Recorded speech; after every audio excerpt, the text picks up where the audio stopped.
This is a presentation of the 19th Annual Colorado Snow and Avalanche Workshop, a program of the Colorado Avalanche Information Center, Friends of CAIC, and the National Avalanche Center, presented by Dinafit and Pomoka.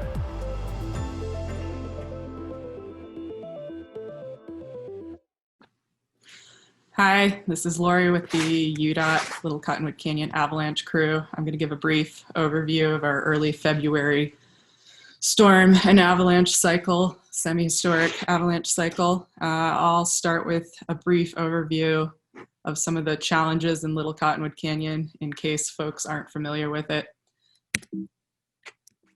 So to begin with, of the 9 miles of Highway 210, over 50% of those miles are in avalanche runout zones and somewhat active avalanche runout zones.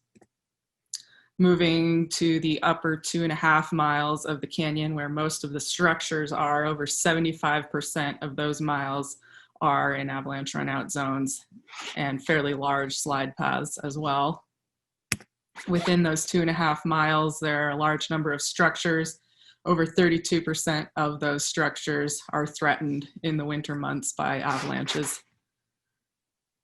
On top of that, we have a traffic problem, pretty serious one. So we see jam-packed parking lots that are in runout zones. We also see standstill traffic in those 9 miles pretty consistently during high avalanche conditions or rising avalanche conditions and the subsequent results at times. Like I said, there are structures that are threatened and they do get hit. It's not often, but when it does happen, they're major slide events. So none of this is really ideal up there between the traffic, the structures, etc. With that, we have a pretty aggressive mitigation program. Our primary methods for avalanche control or mitigation are 2 105 howitzers. We use those regularly. We have 21 Gaz-X exploders, 2 Obelexes, and now we have 13 Beeson towers. So it's a pretty complex and dynamic program, and we're constantly trying to figure out new ways to be better and safer, but it's often pretty challenging and things change quickly. So that brings us to the storm cycle in question, starting 2.5 to 2.8. We saw in that storm cycle 41 inches of snow at nearly 7 inches of water. And with that, we were closed on the road for 58 hours and about a 54-hour interlodge closure. This was not what was forecast for us. So to paint the scene a little bit, the current snow situation on 2.5 was about 92 inches of snow at the base of our UDOT AltaGuard snow study plot. It was primarily settled, well bonded, and stable snowpack. Of note, however, the surface snow, remember this, we had approximately 20 centimeters of very light density recent cold snow over the more consolidated snowpack. And this is noteworthy. So the temps for the area are very cold and the winds are relatively light. So then moving into this storm, this is the setup that we were being given, what the weather folks were calling a classic dirty ridge scenario along the Pacific coast, moist, warm air advection, strong northwest flow. Should be noted that northwest flow is somewhat common for us in the Salt Lake area and is pretty favorable for Little Cottonwood for increasing snowfall. And in particular, it's favorable for loading on the start zones that affect the town, Snowbird Village, and road, etc. So in addition, high values of water, vapor transport from tropical and subtropical moisture. So what's that mean? Again, another image satellite-wise. Basically, everything's warming up. Warm, wet air advection, northwest flow. This is our local forecast. Moisture tap coming from Hawaii, so increasing snow densities along with embedded impulses moving through the ridge, supporting periods of heavy density snow, moderate to strong winds. Yeah, so none of this is really looking very good for us, no matter what the forecast totals are in terms of stability. The models and all the forecasts are showing anywhere from 1 to 2.5 inches on the high end of water, and possibly up to 30-ish inches of snow. So our forecast conclusion is naturally we've got high density warm snow coming in on top of our light density setup, along with the beginning of the storm density inversion. So we're looking at a very upside down scenario, obviously, and none of us are feeling good about it. We know that we're going to have an avalanche problem at some point within this storm. We're just not sure when exactly it's going to start, how early it's going to start, how long it'll hold on. And of course, we didn't predict that we'd get almost 7 inches of water. So this is our hourly data, our ETI water data here. As predicted, coming in Wednesday night, we're seeing light density snow and switching to high density in the overnight hours. So pretty early on, by 3 a.m., we're seeing instability in the new snow over the old snow surface, and getting reports of audible avalanche activity in the Hellgate Cliffs area. And then by the time we get to 5 a.m., we're seeing over 1/10 an inch of water per hour consistently. This is our 6-hour manual obs snow density, and you can see the density inversion pretty clearly there as well. So the setup was as predicted, not good. Winds also produced. They didn't disappoint us. They were very strong. This is our Mount Baldy weather station. Sorry about that. At 11,000 feet, Alta's Baldy weather station. So very strong west, northwest winds, very strong gusts. So everything is lining up against us. We're definitely moving towards avalanche conditions. With that, by 4 a.m. Thursday morning, the storm had only produced 9 inches at about 1/2 an inch of water. But with that instability inversion problem, we know that we have to tread very cautiously.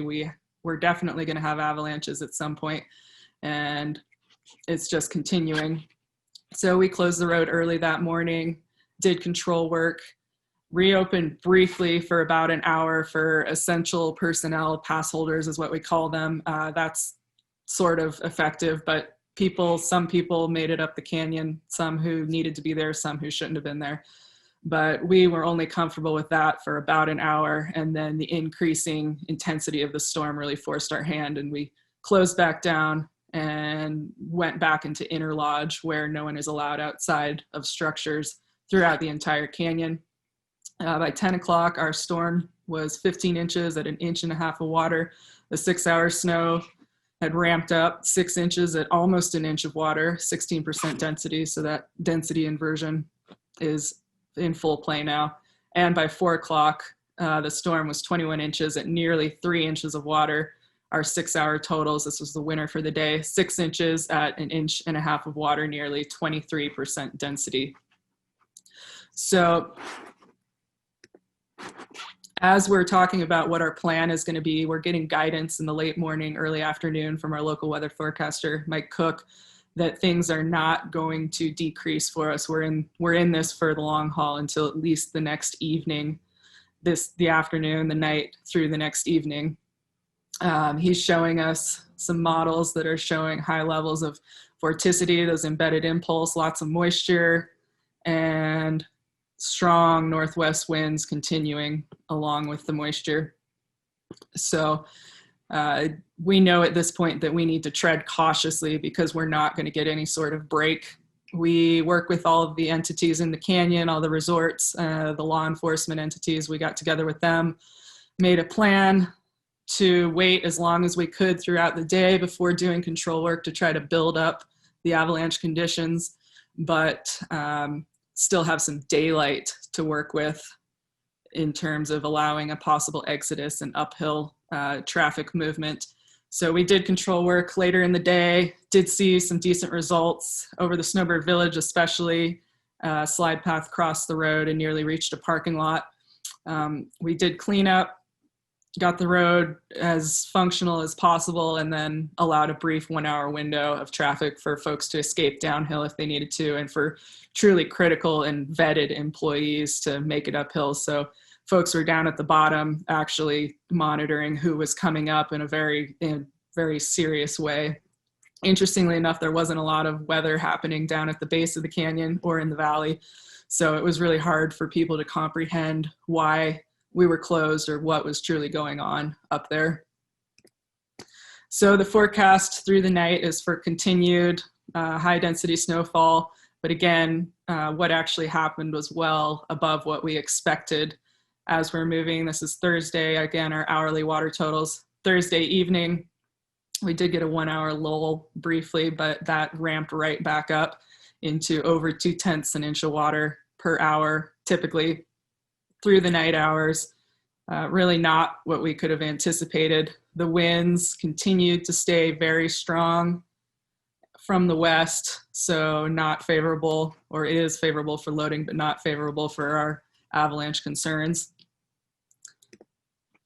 So that leads us to Friday morning, 2/7, and that was really the day that everything came unglued, the day that the instability really kicked in. At that point, by 4 a.m., we had a storm total of 34 inches of water, a little over 5 inches, or excuse me, 34 inches of snow, a little over 5 inches of water. Our 12-hour overnight snow was pretty impressive, 12 inches of snow, but 2.36 inches of water, 19% density. At this point, it's really extreme conditions up there. Moving around was a serious challenge in vehicles, not to mention fairly frightening, not knowing what's about to happen. By 10 o'clock, we'd seen 37 inches at a little over 6 inches of water. 6-hour snow was 3 inches at 3/4 of an inch of water, 24% density. And finally, by 4 o'clock, we'd seen our storm total of 41 inches at 6.79 inches of water. 6-hour snow, 4 inches at another 3/4 of an inch of water. So this day was an extremely active day, very large natural as well as triggered avalanches. This is an image of the Toledo, cleaning up the Toledo slide across the road up in the town of Alta. So at 3:15 a.m., that's when the action kicked off. We get a report from a snowbird plow crew that he's seen massive avalanche debris covering snowbird entry 1. And we later determined that it was our Cottonwood Ridge, Cottonwood draw path. There's several paths here, so we weren't really sure in the dark which one it was, or if it was all of them, or what was still lurking up there. This is another aerial image of where the debris ran down into the creek, over both roads and into the creek. And then at 3:45, Tanner's naturaled. We got information from that, about that from our infrasound. It was confirmed that it crossed the road in 2 places. And then at around 5 a.m., our infrasound showed us that White Pine had naturaled. And what's interesting about this is the highest recorded power that the infrasound has shown us for this slide path since installation. It's all relative, but it was saying a power of 4.59.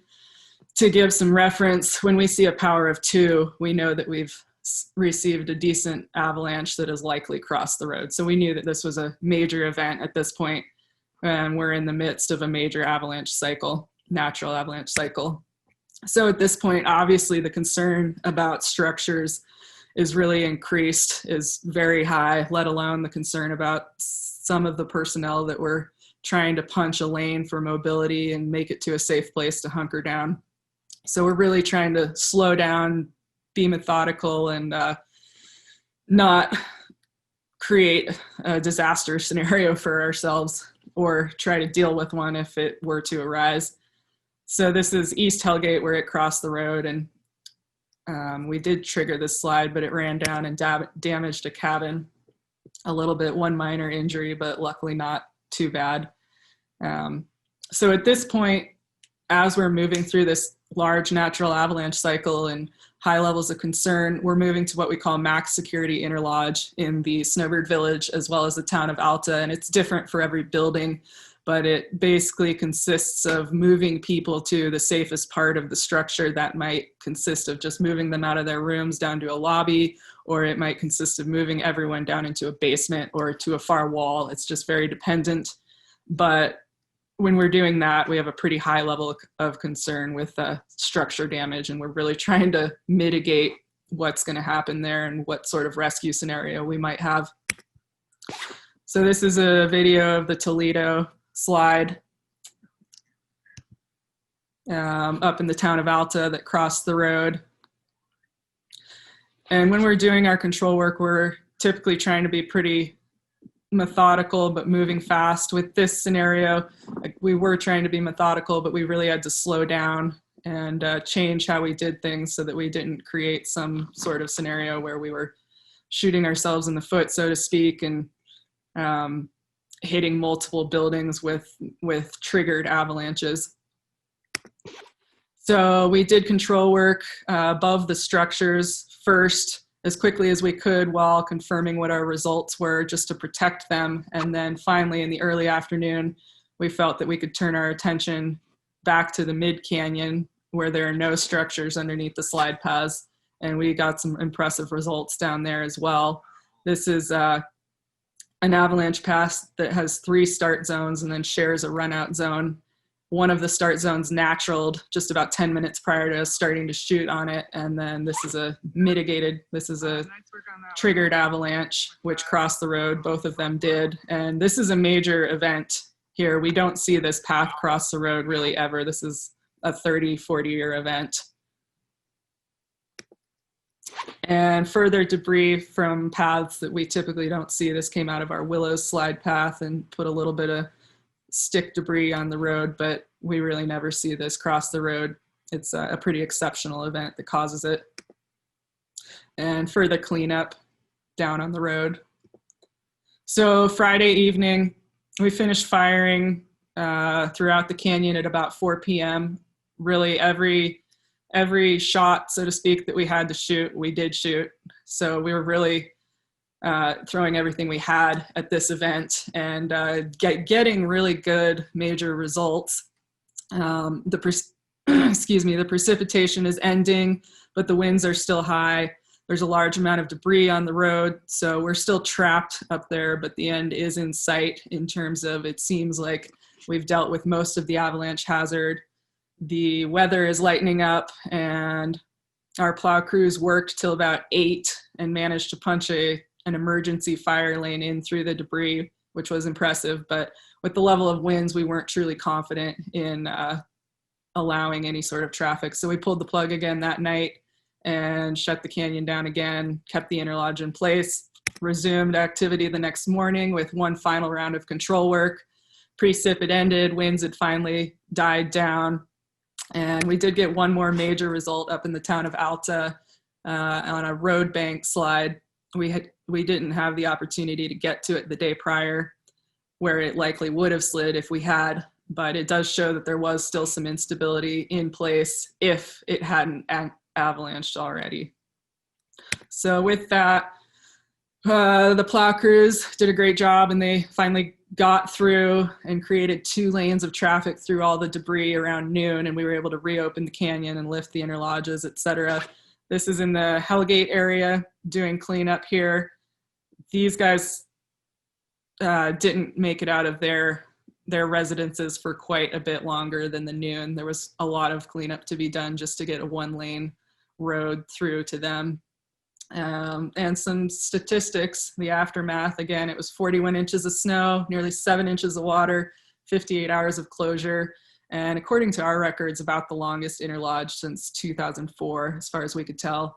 A pretty good, impressive list of avalanches. This is more than we typically get, but 29 class 3 to 4 avalanches, 27 road hits, 48 or more avalanches, 4 large natural avalanches, semi-historic events over the closed road, max debris of 15 feet high, and almost a mile of road impacted with debris, which is substantial for us.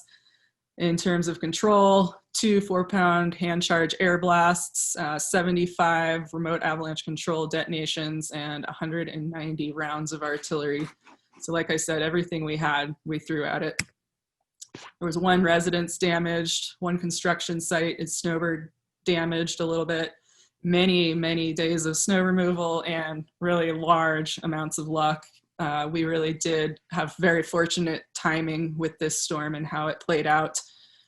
This is one of our Gazek shelters that was buried not by an avalanche, but just by snow, which we subsequently went up and dug out so as not to lose it to snowcrete.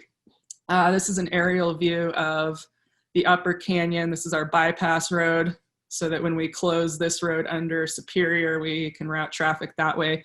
But this is the 1-lane road once they finally cleared debris out. And then this took over a week to finally get cleared out with everything that was going on. But you can see the amount of debris that's crossing the road and going down into the creek, old debris and new debris. This is the construction site area, and there's a fire station and a employee housing residence here that got powder clouded and can be affected. So the big question of why did this storm overproduce so much? It was certainly not predicted to give us almost 7 inches of water, but some guidance from some local forecasters about things that could have contributed to that were that there was the deep cold trough that was in place in the area prior to the storm, which helped to contribute to the long period of warm air advection, the strength of the flow, the embedded impulses that were in the flow, and then finally and largely the upstream connection to the subtropical moisture, which allowed for very strong and copious vapor transport. And a little bit of aftermath as things started to melt out, some bigger trees. We don't typically see large trees in our coming out of our slide paths because of the frequency, but these were from some of the major slide paths that we typically don't see reaching and crossing the road. And it was a pretty exciting, scary, interesting time. It was, a lot of us saw things we'd never seen before, and some folks that had been there a long time saw things that they hadn't seen for quite some time. So we're just glad to have made it out. Thanks for watching.